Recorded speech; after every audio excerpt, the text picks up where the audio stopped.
करने के लिए विराजमान है भगवान देवाधिदेव महादेव भगवान शिव, ओगड़दानी त्रिकालदर्शी कैलाशी अविनाशी सदा करुणा करने वाले भगवान देवाधिदेव महादेव की ये पवित्र कथा श्रावण के पवित्र अवसर पर आप और हम जयंती स्टेडियम भिलाई छत्तीसगढ़ की इस पवित्र पावन भूमि से श्रवण कर रहे हैं। कथा के मुख्य आयोजक श्री बोलबम सेवा समिति, जिसके अध्यक्ष हैं श्री दया सिंह जी, जो इस पवित्र कथा के सूत्रधार बनकर इस पवित्र कथा की दिव्यता प्रदान किए हैं। एक बार जोरदार ताली बजाकर श्री बोलबम सेवा समिति अध्यक्ष श्री दया सिंह जी के लिए साधुता, जिन्होंने इतनी पवित्र पावन शिव महापुराण की कथा को तीसरे वर्ष में आयोजित किया है और इतना दिव्य 5 पंडाल, भोजन व्यवस्था, इतनी जलवृष्टि में लगातार पानी भी आज तीसरे दिन बराबर से गिर रहा है और शिव की कृपा से खूब सुंदर व्यवस्था। दया सिंह जी आपको साधुता, एक बार जोरदार ताली बजाकर साधुता। मुख्य यजमान श्रीमान सिंह जी, श्रीमती टीना सिंह जी, श्री रमेश सिंह जी, श्री लाखन सिंह जी, श्री निर्मल सिंह जी, सीता सिंह जी, निर्मल सिंह जी, जितेंद्र सिंह जी, विश्वनाथ सिंह जी इस कथा के मुख्य यजमान हैं। मैं श्रीमान सिंह जी को, श्रीमती टीना सिंह जी को भी बहुत बहुत साधुवाद देता हूँ, जो तीसरे वर्ष में यजमान पद ग्रहण कर कर बाबा की कृपा से विराजमान है। पहले बड़े भैया बैठे पहली कथा में, दूसरे में फिर योग लगा आपका, फिर दूसरे मंजिले भैया का, फिर आपका योग लगा। एक बार जोरदार ताली बजाएं श्रीमान सिंह जी, श्रीमती टीना सिंह जी के लिए।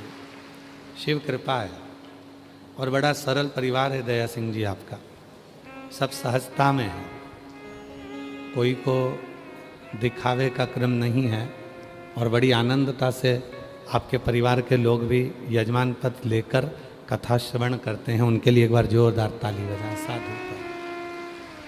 और जो जैसी भावना लाया वो वैसा ही फल पाया, नहीं खाली उसे लौटाया वो मन ही मन हर्षाया, और कर दिया माला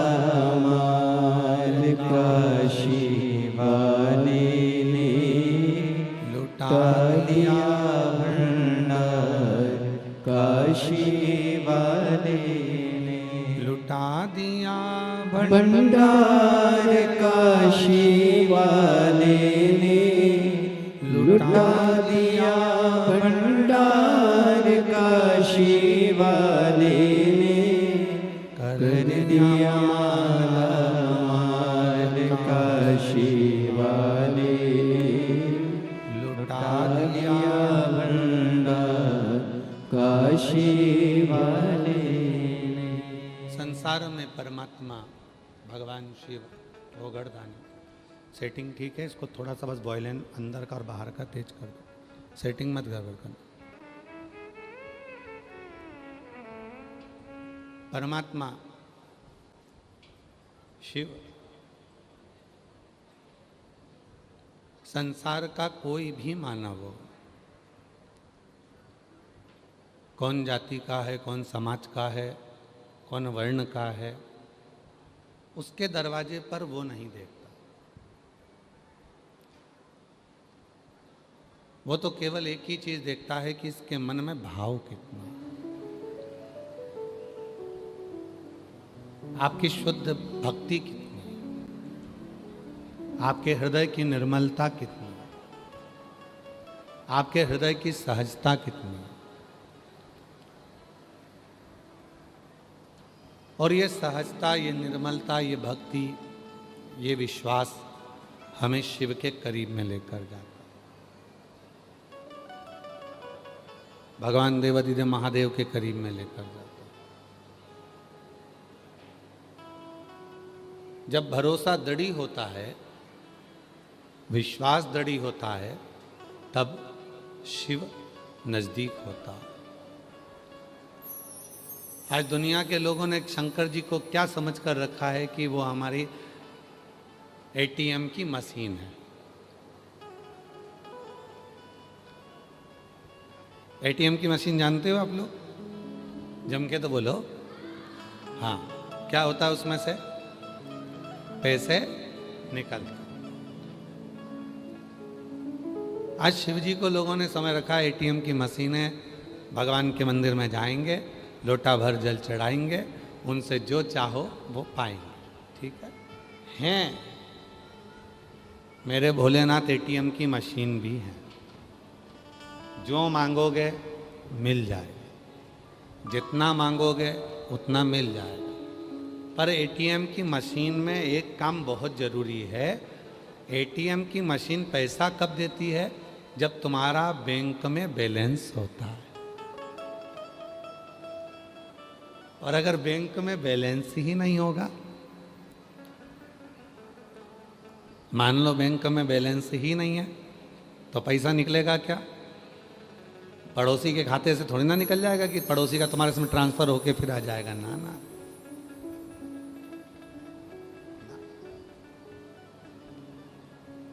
पैसा कब निकलेगा? जब आपका बैंक में जमा होगा। और बैंक में जमा है तो फिर वो पैसा आप एटीएम से निकाल सकते हो। तो शिवजी तो एटीएम की मशीन है, पर बैंक क्या है? हमारा कर्म। जब हम अच्छे कर्म करते हैं तो हमारा पैसा पुण्य का जमा होता जाता है और हमारा भोलेनाथ देता चले जाता है। हमारा पुण्य, हमारा सत्कर्म, हमारा भजन, हमारा कीर्तन, हमारा मंत्र जाप, ये हमारी मशीन, ये हमारा पुण्य ही हमारा बैंक है। करो जमा। अरे कभी हमारे शैलेंद्र जी बड़ा सुंदर भाव व्यक्त करते हैं। कभी प्यास को पानी पिलाया नहीं, बाद अमृत पिलाने से क्या फायदा। कभी भूखे को भोजन कराया नहीं, दान लाखों का करने से क्या फायदा। मैं तो मंदिर गया पूजा पूजा करते हुए ख्याल आ गया। मैं तो मंदिर गया पूजा की पूजा करते हुए ख्याल आ गया। कभी माँ बाप की सेवा की नहीं, सिर्फ पूजा रचाने से क्या फायदा। शास्त्र कह रहा है हमारा पुण्य हमको एक ख्याल आ गया। कभी माँ बाप की सेवा की नहीं, सिर्फ पूजा रचाने से क्या फायदा। शास्त्र कह रहा है हमारा पुण्य हमको एकत्रित कर। और जब हमारा पुण्य एकत्रित करोगे, पुण्य एकत्रित करोगे, तब शिव तुम्हें देने में पीछे नहीं हटेगा। एटीएम से पैसा निकालना है तो बैंक में जमा करना पड़ेगा। भोलेनाथ जी से अगर कुछ चाहिए तो अपना पुण्य इकट्ठा करना पड़ेगा। अब वो पुण्य एक साथ इतना सारा इकट्ठा कैसे करोगे? तो कहा एक काम करो, शिव महापुराण की कथा जब जयंती स्टेडियम में हो ही रही है, अपने क्षेत्र में जब शिव पुराण की कथा हो तो किसी प्यासे को पानी पिला दो, भूखे को भोजन करा दो, किसी का मुख झूठा करा दो, और जब उसका मुख झूठा होगा जो पुण्य हमारे खाते में आएगा तो हमें वापस एक लोटे जल का फल प्राप्त हो जाए।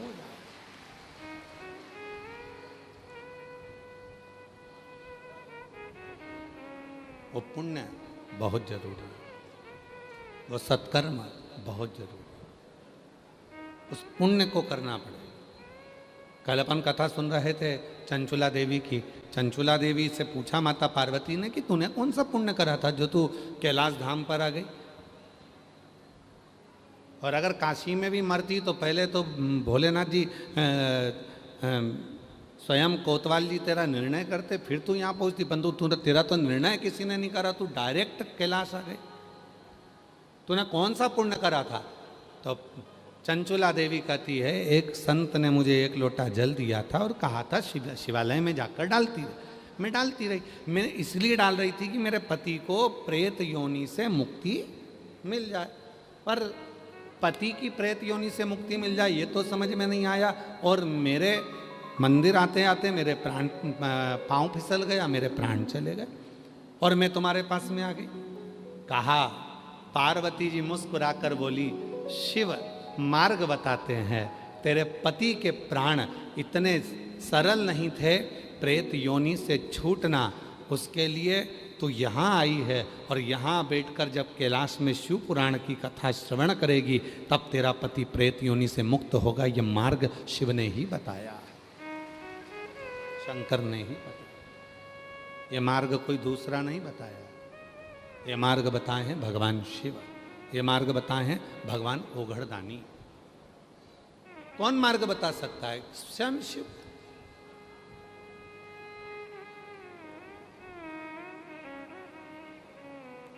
पुण्य एकाग्रित करो, और जब तक आप वो पुण्य को एकाग्रित नहीं करते हो, जब तक आप वो पुण्य अपने पास में एकाग्रित नहीं होता है, तब तक जीवन में वो सुख का अनुभव हो ही नहीं सकता। सुख का दो कथा है छत्तीसगढ़ की, एक पढ़ता है शिवरी नारायण और दूसरा पढ़ता है खरोद, छत्तीसगढ़। थोड़ा ध्यान देना, शिवरी नारायण से कथा चालू होती है तो खरोद तक जाती है, और बड़ी प्राचीन कथा है।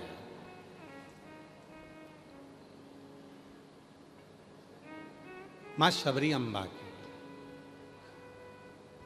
माता शबरी अम्बा ने मातंग बाबा से, क्योंकि मातंग बाबा तो भगवान शंकर के उपासक थे, शिव की भक्ति में डूबे रहते थे, शिव की उपासना करते रहते थे, भगवान शंकर का भजन करते रहते थे। हटा दो, इसको थोड़ा सा इधर कर दे, खींच दे। हाँ खींच दे, उतार के नीचे रख दे, या तो हाँ ठीक है, बस ठीक है। शंभू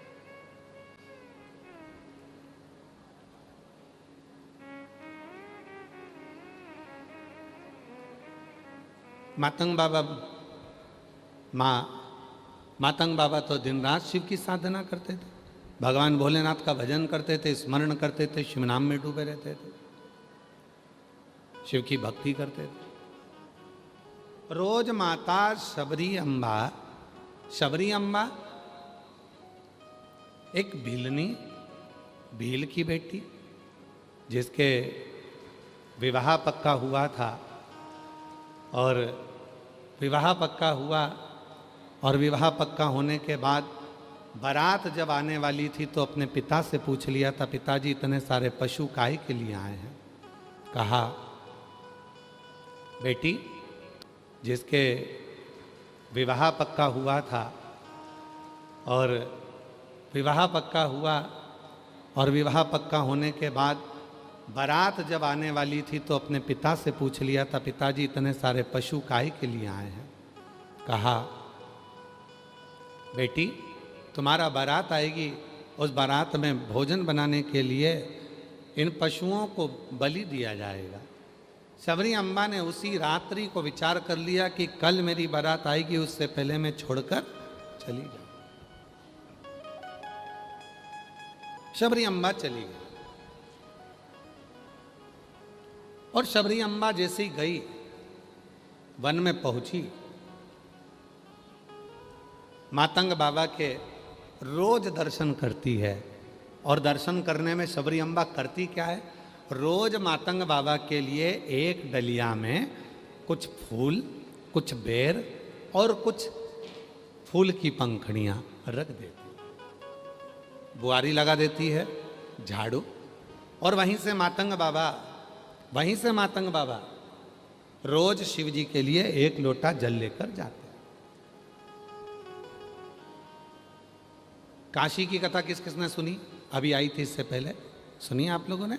उसमें एक वर्णन किया था, जब कोई मनुष्य भगवान शंकर को जल चढ़ाने के लिए जाता है या भगवान शंकर को जल चढ़ाने के बाद भगवान शंकर का चढ़ा हुआ जल थोड़ा सा कलश में लेकर आता है, जिस मार्ग से निकल कर जाता है जल चढ़ाने के लिए, जिस मार्ग से निकल कर आता है जल चढ़ाकर वापिस अपने भवन के लिए, अपनी कुटिया के लिए, अपने घर के लिए, उस मार्ग में अगर कोई अधोगति में मर गया होता है, कोई गर्भ में मर गया होता है, कोई अधोगति में चला गया होता है, कोई एक्सीडेंट में चला गया होता है, उसके परिवार की 71 पीढ़ी में भी अगर कोई अधोगति में मरा हुआ होता है, तो जिस मार्ग पे जल चढ़ाने वाला जल चढ़ाने जाता है और जिस मार्ग से वो शिव जी के चढ़े हुए जल को लेकर आता है, उस मार्ग में उस जल की तरंग का इतना भाव होता है कि जितने जीव अधोगति में मरे हुए होते हैं वो तुरंत मुक्ति को पा जाते हैं। ऐसा शिव तत्व का भाव कहा,